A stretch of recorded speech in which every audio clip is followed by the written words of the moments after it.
За галзуу кино сувагтан давтаа мөрөлцгөө манайхан.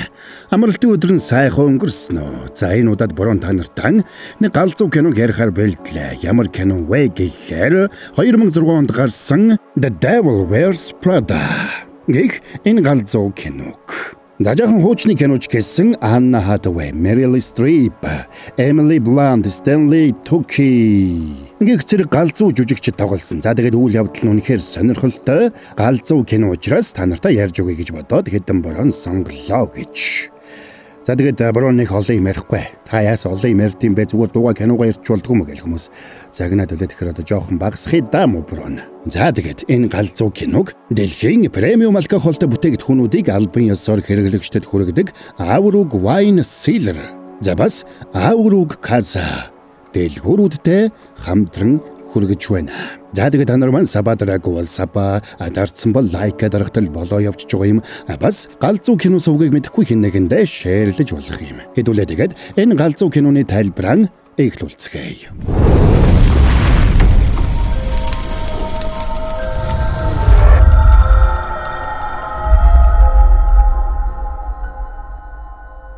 За Нью-Йоркийн бүсгүйчүүд эртэлж босоод хаанаг тийшээ яарцгааж угаагаар кино эхэлнэ. Тэдний нэг болох Энди Сакс гэх бүсгүй тэр өглөө ирчээрээ явсаар алдарт Runway сэтгүүлийн редакц руу явж очлоо. Саяхан их сургуулаа төгссөн сэтгүүлч мэргэжилтэй тэр шинээр ажилд орохоор очсон нь нэ. Тэрнийг Runway сэтгүүлийн эрхлэгч, нэрд загвар шүүмжлэгч Миранда Пристлигийн шадар туслах Эмили Чарлтон өгтөж авна. Мирандагийн өмнөх шадар туслах тушаал дэвссэн учраас 2 дугаар шадар туслах байсан би одоо үндсэн шадар туслах болсон. Тиймээс чамайг 2 дугаар шадар туслахаар ажилд авахын тулд дуудсан.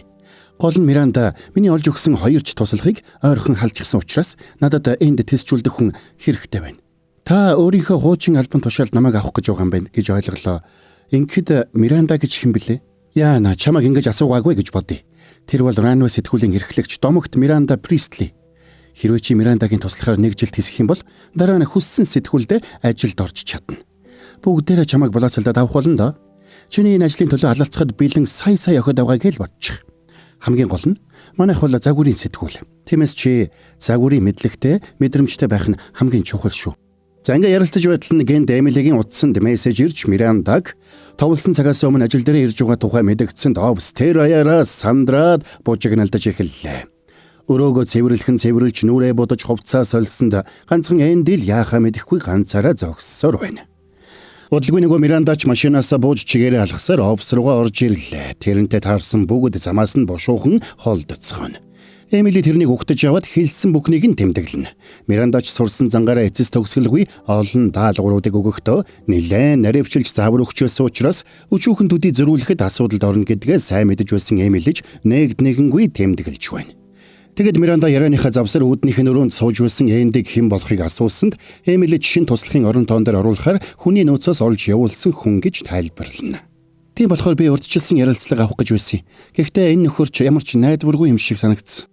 Энэ удаад би ярилцъя. Сүүлд чиний ярилцаж оруулсан 2 хүн чинь таг бүтэхгүй хүмүүс байсан. Наадхыг оруулаад ир. Одоо болсон. Энди Мирандад CV-гээ өгөөд сандарсандаа өөрийнхөө талаар зогсоо зайгүй ярьлаа. Чи тэгэхээр Runway сэтгүүлийг уншдаг хүн байна тийм үү? Уучлаарай, уншдаггүй. Чи өнөөдөр миний талаар анх сонссон юм байна тийм үү? Бас чамд ямар ч загварын мэдрэмж байхгүй юм байна. Таны талаар өмнө нь сонсч байгаагүй. Загварын мэдрэмжийн хувьд бол харцангуй ойлголттой. Үгүй. Би энэ талаар чамаас асуугаагүй. Мэдрэмжгүй гэдэг чинь хар бас илэрхий байна. Сандарсан Энди өөрийгөө их сургуулийнхаа сэтгүүлд эрхлэгч хийдэг байсан талаараа ярьсан ч Миранда тэрнийг юмн чинээ тооссонгүй. Энди гарахаар иргсэн ч Гэнд шарн хөдөллөө. Тийм ээ, таны зөв. Би энд тохирохгүй. Би туранхай загварлаг биш. Бас загварын ертөнцийн талаарч сайн мэдэхгүй. Гэхдээ би ухаалаг. Би ямар ч зүйлийг маш хурдан сурдаг. Энэ хариу үйлдэл нь Мирандад таалагдсан ч сэтгүүлийнх нь ажилтан ирээд тэдний яриаг тасалсанд Энди урам нь хугараад гараад явлаа. Тэгсэн араас нь Эмили гарч ирээд тэрнийг ажилд тэнцсэн гэдгийг хэлдэм байна. Орон Энди найзуудтайгаа уулзаж алдарт Runway сэтгүүлийн эрхлэгч Мирандагийн дид туслах болсноо хэлсэнд найзууд нь гайхацгаана. Маргааш өглөө дөнгөж 6 өнгөрч байтал Эмили тэрнлүү залгаад офис дээр яралтай ирэхийг шаардлаа. Тэгэд Энди ч замаараа Эмилигийн загсан кофег аваад харах хурдаараа ажил дээрээ ирнэ. Тэгсэн тэрнийг ирэхэд Миранда аль хэдийн ирчихсэн ажил дээр нь амьдрал бууцалж байлаа. Сандарсан эндэж бушуухан суудалдаа суусанд тэрнийг өдрийн туршид ширээнээсээ алхамж холдохгүй байж нээгч дуудлагыг алдалгүй авч байхыг Эмили хатуу сануулна. Тэр бүхэл нойлж орж болохгүй гэж анхаарууллаа. Чи бид хоёр тис өөр ажил хийнэ гэдгийг чи хатуу ойлгох ёстой. Чи кофе зоон ойр зүрийн ажилд зарагдана. Харин би Мирандагийн ажлын хуваар хурал уулзалтуудыг зохицуулж хувийн зардлыг нь хариуцна. Хамгийн чухал нь би намар тэрнтэй хамт Парисын загварын 7 хоногт явна. Тентхийн бүх арга хэмжээнд оролцож шилдэг дизайнеруудтай уулзаад гайхалтай үдшилгүүд нь оролцсон. Тэгэд Эмили сэтгүүлийн дараагийн загварын драфтыг барьсаар явсанд эндэж утасны дуудлагад хариулт өгсөөр үлднэ. Энэ үеэр Ранвей сэтгүүлийн загвар хариуцсан эрхлэгч Найжел ирээд тэрэнд өндөр өсгөтэй гудал бэлгэлсэнд Энди гайхаж хүлээж авна. Тэгсэн Мирандагийн уулзалт дуусаж тэр Эмилиг дуудсанд Энди оронд нь яваад очлоо. Надад Кэлвин Клайнаас очоод 10-15 юпг сонгоод аваад ир. Яг ямарыг сонгох уу? Наад асуултаараа намайг залхаахаа болоод зүгээр л маргааш өглөө 8 цаг гэхэд бэлэн болгоод Пьер 59-дэр авчир. Жозелинтэй холбогдоод маркийн хийж байгаа цүнхнүүдийг хармаар байгааг минь хэл. Бас Симон де Магги боломжгүй бол Жекийг авч явна гэж байгааг минь дамжуул. Демаршелэр хариугаа өгсөн үү? Ди хин гинэ? Демаршелэр. Яг одоо залгаад асуугаадах. Бас Эмили. За болсон. Миранда тэрний гутал руу муухай харсан учраас сандарсан Энди бушуухан гүйжрээд Найжлийн өгсөн өндөр өсгийтэй өмслөө. Азуулхад Эмили ирээд Демаршелэр рүү залгаж өглөө. Тэгээд Энди Мирандагийн хэлсэн бүхнийг хольж хутгаад Эмилид хэлсэнд тэр бүх асуудлыг хариуцаж үлдэхээр шийдээд харин Кэлвин Клайн рүү Эндиг өөрийг нь явуулахар болно. За ингээд тэр талаар ямар ч төсөөлөлгүй Энди Кэлвин Клайн рүү явна. Замд нь Эмили залгаад өөр олон даалгавар өгсөнд Энди арай ядан тэдгэрийг нь тогтоодог. Үдээс өмнө бүтэн гадуур явж арай ихийн даалгавраа биелүүлээд ирсэн Эндиг Эмили ууртаа нарахгүй тосч яваад нэмж хэдэн даалгавар өгч өөрөө цайндаа гарлаа. Тэнд байсан бүгд Эндигийн хувцсанд дооглонгүй хандж байдаг. Тэгэд Энди өгсөн даалгаврыг нь амжуулаад ресторанд очиж өдрийн хоолндоо ороход Найжел тэрнтэй таарад хооллож хувцлалтандаа анхаарахыг зөвлөлөө. Гэвч энэ салбарт удах бодлого байгаа учраас энэ ажлаасаа болоод хувцлалтаа өөрчлөх бодлогогүй Энди хэллээ. Тэгсэн тэднийг хоолоо идэж амжаагүй байтал Миранда дараагийн төлөвлөсөн ажлаа наашлуулсан гэдгээ Найжелд хэлсэнд тэр ч авсан хоолоо асахад Эндиг дагуулад яарад явна. Тэд лифтэнд явж байхдаа Ранвей сэтгүүлийн тузын дарга Ирв Равицтай таарсанд Ирв Найжел хоёрын ярианаас тэдний сэтгүүлийн зөвхөн зураг авалтал хэдэн зуун мянган доллар зарцуулагддаг болохыг Энди олж мэднэ. За тэгээд Миранда дээр ирэхэд Миранда тэнд аль хэдийн ирчихсэн авчирсан хувцснуудыг голж шилээд зөөгсөж байна. Энди хийж ярьж байгаа бүхнийг нэгднэгэнгүй тэмдэглэж авч байсан ч тэднийг хоёр төстэй бүсийг эрс ялгаатай юм шигээр яриад байсанд тэсэлгүй инээсэнд байдал буруугаар эргэлээ. Энэ байдал нь Мирандад хүндэтгэлгүй санагдсан учраас их дургуутж тэрний өөрийнх нь өмссөн хувцсны өнгөнөөс эхлээд загварыг нь үүх түүхтэй нь хөөрнөж өгүүлсэнд Энди бандсандаа хэлэх үггүй боллоо. Оройн гэртээ ирсэн хойно Энди найз залуудаа өдөр болсон явдлыг ярьж хамаг бухимдлаа гаргана. Энди Мирандаг эргэн тойронд байгаа хүмүүсээ жижигрүүлж бүгдийг хүслээрээ байлгах гэж хичээдэг дээрлэхүү амтан гэж бодож байлаа. Эннээс гадна загварын ертөнцийнхний хэний ч анзаарамгүй өчүүхэн жижиг детальд хүртэл их ач холбогдол өгдөг нь тэрэнд ерөөсөө ойлгомжгүй санагдаж байдаг. Гэснээс манайхан хос хоёрын маань одоо ингэж ярилцсангаа ууж байгаа вино. За тэгээд өмнө найз нартайгаа бас уулзаад ярилцахтаа ууж исэн вино те. За тэгээд ер нь л энэ киноны туршид гарч байгаа энэ виног вэ шүү дээ те.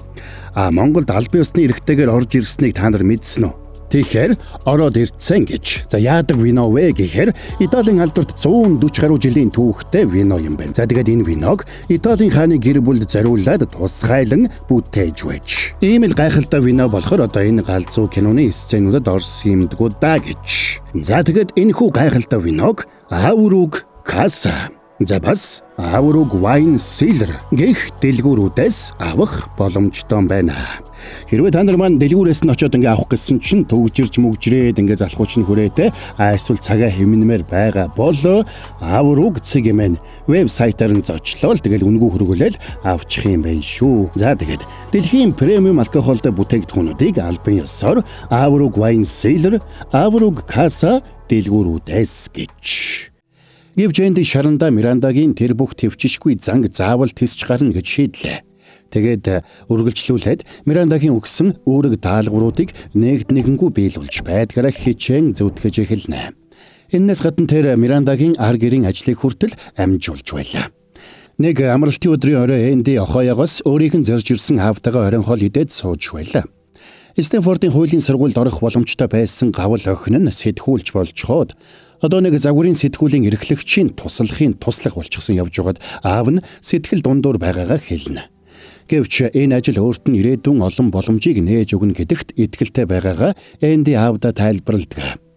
Тэгсэн босс нь Майамигаас залгаад буцах нислэг нь цагаагаарын байдлаас болоод цуцлагдсан гэдгийг бас маргааш хоёр ихэр хүүхэд нь сургууль дээр байж байх ёстой учраас ямар нэг аргаар заавал тэднийг гэрт нь аваачихыг Эндид даалгалаа.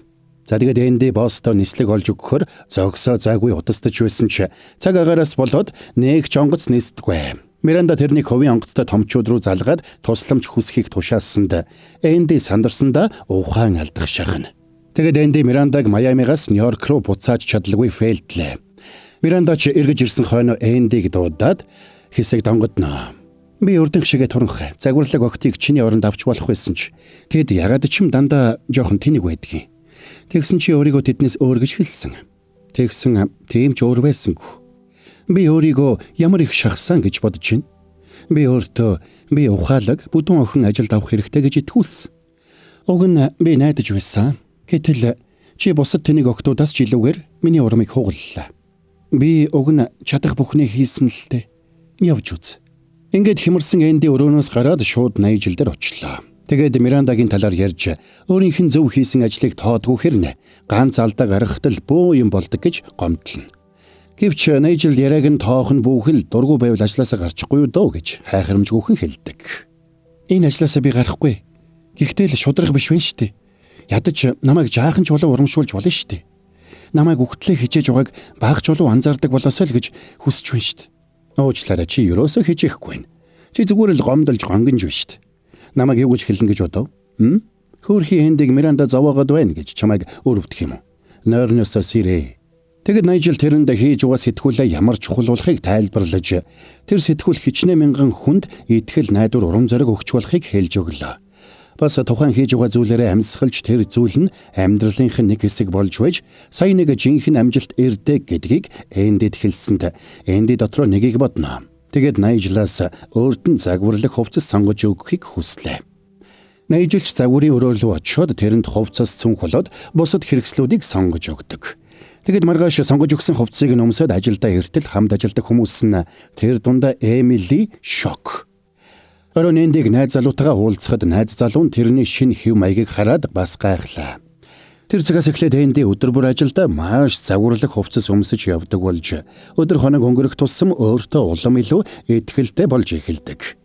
Ингээд нэг л өдөр Миранда тэрний өөрчлөлтийг анзаарна. Нэг өрөө Эндиг найз залуу болоод бусад найзуудтайгаа уулзаад сууж итэл Миранда залгаад тэрнийг нэг газарт очихыг даалгалаа. Сандарсан Эндиг шууд яваад очтол тэнд нэг үдшилэг болж байна. Үдшилгийг нэрт загвар зохион бүтээгч Джеймс Холт гэгч зохион байгуулж байж. Эндитэй уулзсан нэрт загвар зохион бүтээгч Эндигийн хувцлалтыг хараад өндрөөр үнэлнэ. Тэгээд Мирандад зориулж зохион бүтээсэн чухал загварууд бүхийг хавцаа Эндид өглөө. Тэгээд тэрнийг явахаас өмнө уух юмар тайлсанд Энди Тэкэн дээр сууж угаад алдартай сэтгүүлч нийтлэгч Кристиан Томпсонтой танилцсан. Маргааш нь Миранда Джеймс Холтын загварын зургуудыг үзсэн даруйда 80 жил Энди хоёрыг дагуулад тэдний офс руу хөдлөнө. Тэгсэн 80 жил нэг чухал шибийг тэрэнд хэлж өглөө. Миранда загварын хувцсыг хараад нэг толгой тохивол сайн, хоёр удаа толгой тохих юм бол маш сайн гэж дүгнж болно гэж зааж өгнө. Харин таалагдаагүй бол толгоогоо сэгсэрдэг байх нь. Тэгээд уруулаа жимэх юм бол аавах юмгүй л гэсэн үг байлаа. Гэвч энэ удаагийн Джеймс Холтын загварууд Мирандад таалагдсангүй. Тиймээс Джеймс загварын цуглуулга бүхлээр нь өөрчлөхөр болдог. Тэгээд тэндээс явах замдаа Миранда Эндид даалгавар өгсөн боловч Энди тэр даалгавруудыг айл хэдийн урьдчилаад бэлдсэн байсанд Мирандад их таалагдлаа. Тэгээд орой сэтгүүлийн драфт номыг Эмили биш харин Эндигээр гэртээ авчруулах хүсэлтэйгээ хэлдэг. Эмили ч тэрэнд гэрийнхэн түлхүүрийг дуртай дургу өгнө. Тэгээд драфт номтой холбоотой маш чухал деталуудыг хэлж өглөө. Бас хэндэж харагдахгүй хэний ч анхаарлыг татахгүй байх ёстой байлаа. Тэгээд гэрт нь ороод яхаа мэдэхгүй зогсч үтэл Мирандагийн хоёр ихэр охин тэрнийг дуудаад "Дээшээ гарч ирээд номоо тавь. Гэсэн Энди өгсөж очоод Мирандаг салсан нөхөртөөгөө маргалдаж угаатаа таарчихна. Тэгээд бандсандаа номыг шатан дээр нь орхиод явлаа. Маргааш нь тэрнийг ажилдаа эртэл Эмилийн үнхэлцгээ хавартал ажиж хэрвээ Эндиг ажлаасаа халагдчихвол тэрний Парис явах нь худлаа болох байсан учраас Эмили тэрнийг яагаад ч халагдаж болохгүй гэдгийг хатуу сануулдаг. Удалгүй Миранда Эндиг дуудаад хоёр ихэр охинд нь зориулж Harry Potter зохиолын хэвлэлтэд гараагүй байгаа номыг олж өгөхийг тушаалаа. Тэгээд өдрийн 3 гэхэд бэлэн байлга гэсэнд Энди ч ойлгох шахна. Тэгээд гарчгүйгээд Мирандагийн өдрийн хоолны стейкийг аваад ирэх замдаа таасралтгүй ийш тийш залгана. За тэгээд гүөх замдаа Джеймс Холтын үдэшлэг дээр танилцсан нэрт сэтгүүлч Кристиан Томпсоныг санаж тэрнлүү залгаж уучраа хэлээд тусламж хүссэнд цаадах нь Harry Potter-ын хэвлэгдээгүй номын зохиолыг олж өгөх ямар ч боломжгүй гэдгийг хэллээ. Эндич байдгаараа хичээж өдрийн хоолыг нь цагтаа авчирсанд өнөөх нь хоолыг идсэнгүй. Би ирвэтэй өдрийн хоол идэхэр болсон. Харин номыг 3-таа бэлэн байлгаарай. Harry Potter-ын номыг олж ирэхгүй бол эргэж ирээд хэрэггүй шүү. За ингээд даалгаврыг биелүүлж чадахгүй бол ажлаасаа халагдах юм байна гэдгээ ойлгосон Энди аргаа бараад ажлаасаа гарахаар шийдээд энэ тухайга найз залуудаа хэлсэнд найз залуу тэрнийг эргчлөөтэй болох гэж байгаад харин ч баярлалаа. Тэгсэн Эндигийн утас дугарч Томпсон холбогдно. Тэгээд найзынхаа найзаар дамжуулаад зохиолыг олж авч чадсан гэдгээ хэлээд яралтай очиж авахыг зөвлөсөнд Энди ч товлсон газар руу харах хурдаараа гүйдэг. Тэгээд Энди зохиолыг яралтай хуулбарлаад 2% хэвлж хавтаслаад 2 ихэрт өгч явуулсан бол нэмэлт 1% хэвлээд Мирандад авчирж өгнө. За тэгсэн Миранда Эндиг битүүхэндээ үнэлнэ. Оройн Энди гэртээ сууж идэл найз залуу Нейтэн тэрнийг эргчлөөтэй болсныг тэмдэглэхээр ойр зур юм аваад ирлээ. Тэгээд тэрнийг ажлаасаа гараагүй байгааг сонсоод урам нь хугарна.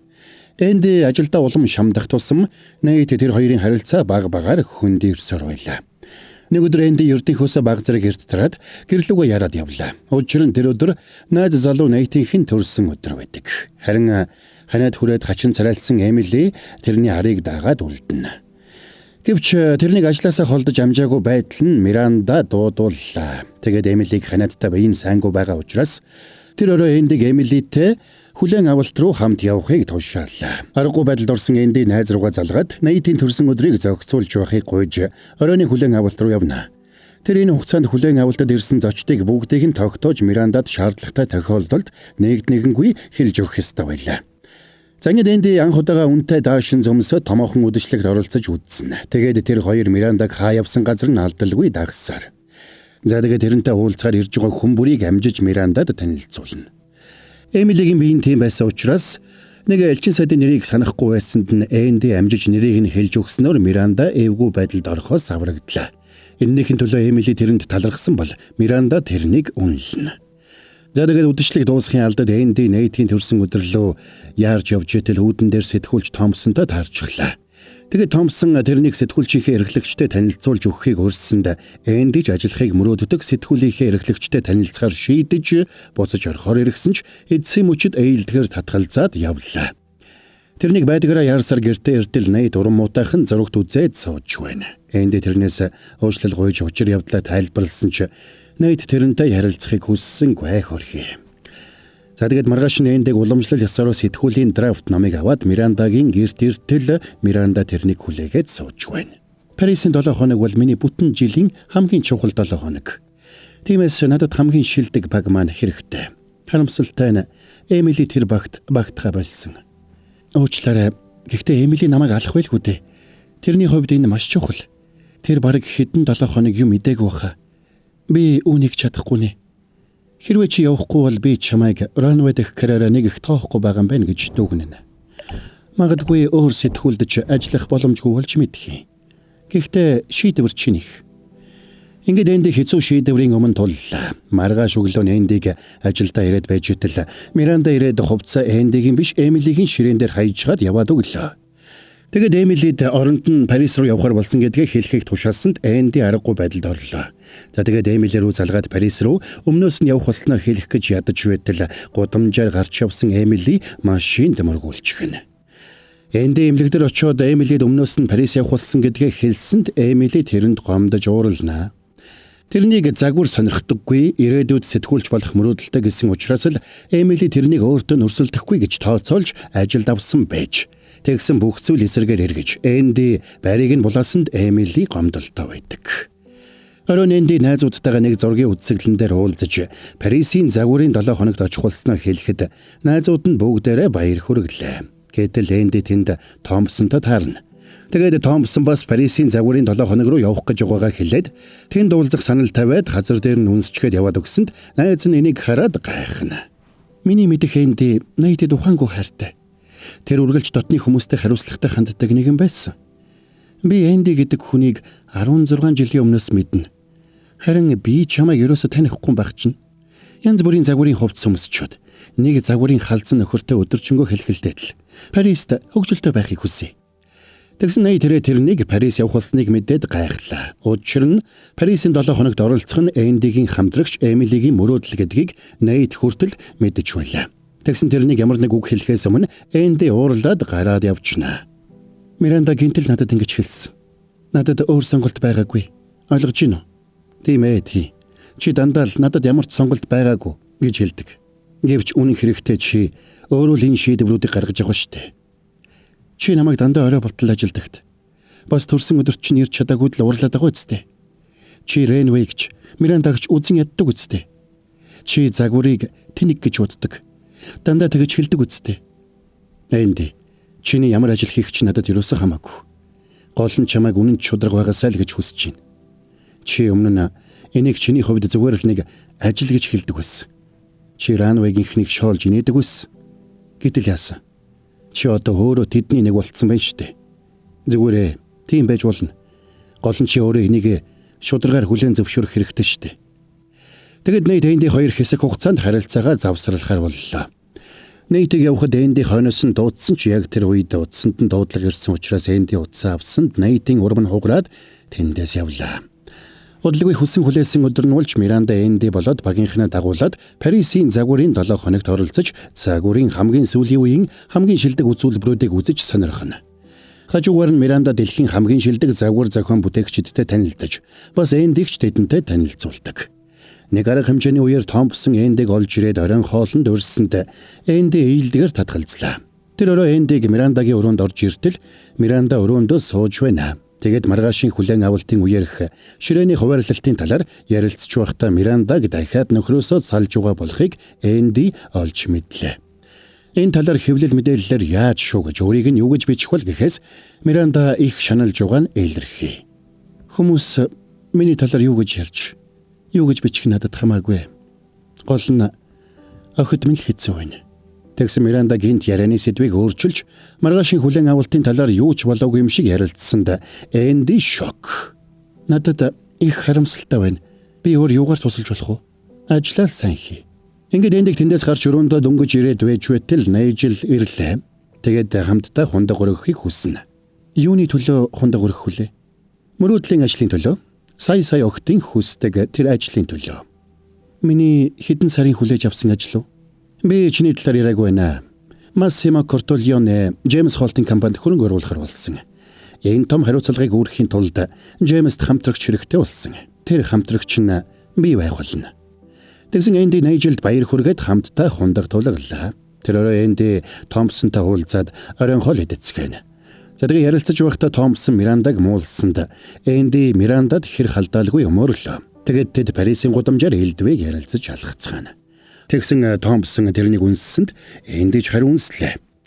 Маргааш нь Энди оройтож сэрээд сандарсандаа хувцас өмсөх гэж яарч явахдаа Ранвей сэтгүүлийн ерөөсөө харж байгаагүй хувилбарыг олж харлаа. Гайхаад асуудал тэр нь Францын Ранвей сэтгүүлийн эрхлэгч Жаклин Фолле. Америкийн Ранвей сэтгүүлийн эрхлэгч болох юм бол Ранвей сэтгүүл хэрхэн өнгө төрхөө өөрчлөх талаар үзүүлэнгийн сэтгүүл байж таардаг. Эндээс Ранвей сэтгүүлийн удирдлага Мирандаг Жаклинаар солих гэж байгаа болохыг харин сэтгүүлийн нийтлэлүүдийг редакторлох ажлыг Томпсон өөрөө хариуцаж авах гэж байгаа гэдгийг Энди олж мэднэ. Энэ чухал мэдээг оройны хүлээн авалтын дараа Мирандад хэлэх гэж байгааг сонссон Энди ууралсандаа тэндээс гараад явлаа. Тэгэд шууд Миранда руу залгасан ч тэр утсаа авангуудаа шууд тасалчлаа. Тэгэхээр Энди Мирандагийн өрөө рүү очиод хаалгыг нь балбтал Миранда тузын дарга Ирв хоёр гарч ирээд тэрнийг саад болохгүй байхыг тушаалаа. Тэгэд оройны хүлээн авалт эхлэхэд Энди Мирандад өөрийг нь Жаклинаар солих гэж байгаа талаар хэлсэн ч Миранда нэг их тоосонгүй. Тэгээд үг хэлэх цаг болоход Миранда өөрөө эндэр дээрээс сэтгүүлийн дараагийн эрхлэгч Жаклин Фоллиг юу ч болоогүй юм шиг зарлсанд Энди гайхлаа. Хүлээн авалтаас тараад явж байхдаа тэр хоёр ярилцсанаа. Тэгсэн Миранда энэ талаар өмнө нь мэдэж байснаа Эндид хэлдэг. Гэхдээ намайг солих юм бол намайг дагаад өөр сэтгүүл рүү явах, загвар зохион бүтээгчид, зурагчид болгоод бусад нөлөө бүхий хүмүүсийн жигсаалтыг би ирэв төгсөн. Харин энэ бүхнийг надад анхааруулах гэж чамайг их хичээж байгааг хараад би гайхсан шүү. Би чамаас өөрийгөө хардаг гэхүүтэй. Чи хүмүүсийг юу хүсэж байгааг, тэдэнд юу хэрэгтэйг мэдэрч чаддаг. Тэгээд өөрөө зөв сонголтыг хийж чаддаг. Би өөрийгөө тийм биш гэж бодож байна. Тэгсэн Эндиг өнгөрсөн хугацаанд надад өөр сонголт алга гэж өөртөө хэлээд хийж байсан үйлдэл бүхэн нь тэрний өөрийнх нь сонголт байсан гэдгийг Миранда тэрэнд хэлж өглөө. Гэхдээ энэ миний хүссэн зүйл биш бол яах вэ? Би тань шиг амьдрахыг хүсэхгүй бол яах вэ? Бидхий тэнэгтэй двэ Андреа. Бүгд ингэж амьдрахыг хүсдэг. Бүгд бидэн шиг л болохыг хүсдэг. Тэгэд Мирандаг юу ч болоогүй юм шиг машинаас буухад Эндич Мирандаг орхиод тэндээс явлаа. Энийг анзаарсан Миранда тэрэн лүү залгасанд Энди утсаа усан ориглуур руу шидчихэд яваад өгдөг. Нью-Йоркд буцаж ирсэн хойно Энди Нейтийг дуудаж уулзнаа. Чиний хэлсэн бүхэн зөв байж. Би хийх болсон зүйлсийн төлөө найз нөхөд гэр бүлээсээ нүүр буруулсан байна. Нейт, намайг уучлаарай. Хариуд нь Нейт Бостны нэг томоохон ресторанд ахлах тогоочор ажиллах болсноо хэллээ. Харин Энди тэр өдөр Нью-Йоркийн нэг томоохон сэтгүүлд ажиллахаар ажлын ярилцлага өгөхөөр цаг товлож. Чиний бичсэн нийтлэлүүд маш сайн болсон байна. Гэхдээ надад нэг асуулт байна. Чи саяхан Runway-д ажиллаж байсан байх шүү дээ. Яагаад гарчихсан? Маш олон зүйлийг сурсан. Тэгээд эцэст нь том бүтлгүүцсэн гэхүү дээ. Би чиний талаар тодорхойлолт авахаар Миранда Прислитэй холбогдсон. Тэгсэн Миранда Присли өөрөө факс явуулсан шүү. Тэр бүх туслахууд дундаас чамд хамгийн ихээр урам хугарсан гэсэн байсан. Тиймээс чамайг ажилд авахгүй бол би тэнэг хүн болно гэсэн үг. Учир нь чи зөв зүйлийг хийсэн болоод л тэр хүн тэгж битсэн хэрэг. Ингээд Нью-Йорк Mirror сэтгүүлд ажилд орсон Энди Нью-Йоркийн гудамжаар сэтгэл хангалуун алхаж явснаа гинт нэг зүйлийг санаад Эмили рүү залгана. Надад чамаас гуйх нэг зүйл байна. Би Парисаас баахан хувцас авсан юм аа. Тэгсэн надад тэр хувцсуудыг өмсөх газар алга. Тийм болохоор чамайг тэр хувцсуудыг авах уу гэж асуух гэдэл. Эмили өнгөн дээрээ дург байгаа юм шиг аашилсан ч цаагаараа дуртай байна. Харин Эмилигийн хажууд шинээр ажилд орсон туслах сууж байгаа харагдана. Энди утсаар ярьж дуусаад хартал замын эсрэг талд Миранда машиндаа сууж байна. Энди гараараа далалсан ч Миранда тэрнийг тоолгүй машиндаа суулаа. Тэгэд Нью-Йоркийн гудамжаар эргчлөөтэй алхаж яваа Эндиг харсан Миранда бахархангүй инээмсэглээд жолоочтой хурдан явахыг тушааснаар кино маань конец фильм. За, энд хүрээд энэ галзуу киноны тайлбар маань дуусч байна. Яа, сал нилээн одоо ятуу ширүүн эвгүй захирлын дорж одоо мань бүсхүү бас хөөрхөн тислээд. Тэгээд одоо юмын ламжуулж одоо ихгүй л штэ тий. Тэгээд одоо сүлд нь өөрийнхөө бас замыг хөөж явах шиг байна. За тэгээд цаагаараас ганц нэг юм бодуулсан үнэхээр одоо дажгүй галзуу кино байлаа гэж муу бороод нь бодогдож байна. Та нарт мань одоо ямар санагдсан байгаа. За тэгээд борогийнх нь тайлбарч гисэн та нарт мань одоо тэ энэ киног ойлгохдохоор ярьж өгсөн гэж одоо найдаж байна. За тэгээд энэ галзуу киноны тайлбар маань амралтын чи өдрийн бас нэг хэсэгхэн хугацааг зугаатай өнгөрүүлсэн гэж найдаж байна. За тэгээд хэдэн бороонууд нь энэ галзуу киног Дэлхийн премиум алкогольтой бүтээгдэхүүнүүдийг албан ёсоор хэрэглэгчдэд хүргэдэг Авруг Wine Cellar болон Авруг Casa дэлгүүрүүдтэй хамтран хүргэлээ гэж. Та нар маань тэгээд саба дараагүй бол саба, адардсан бол лайк дарахтал болоо явж байгаа юм. Бас галзуу кино сувгийг мэдэхгүй хинэгэндээ шеэрлээрэй.